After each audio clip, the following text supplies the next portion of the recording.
Well, we've just finished our day on our drone fishing expedition, and we've been right up to the end of the Coromandel. We're at Fletcher Bay, and we just flew out 10 baits, and we pulled in 3 snapper on our last set, so we were pretty stoked actually, because it's been trying conditions all along here. We've spoken to a few fishermen and a couple of kayakers that we actually saw them standing down on a ledge they'd paddled around on it, and they had nothing. So we've ended up with 5 snapper, 4 of them out of this Fletcher Bay, so we're quite happy with that. And we'll show you some scenery as we go around.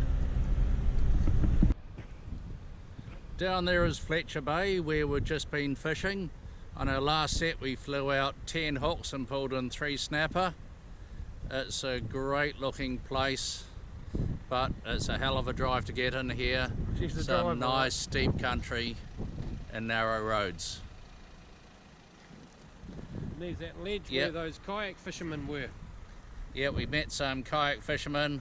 They were fishing down on the rocks there. They'd paddled along here, burley and everything, and had no luck.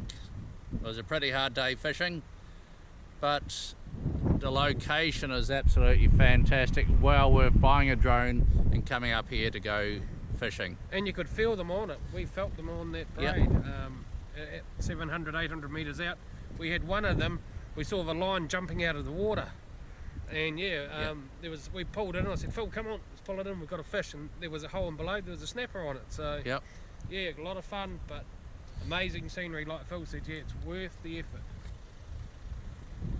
Yep, barrier out there around. So we're off to back to Coromandel, have a dinner, a wine or two, and a bourbon, and a good sleep. And another crack in the morning. And another crack tomorrow. Probably Hot Water Beach might be our target. And we'll put out a few baits out there and have a go. We'll see how we go. Yep. See you tomorrow. Cheers.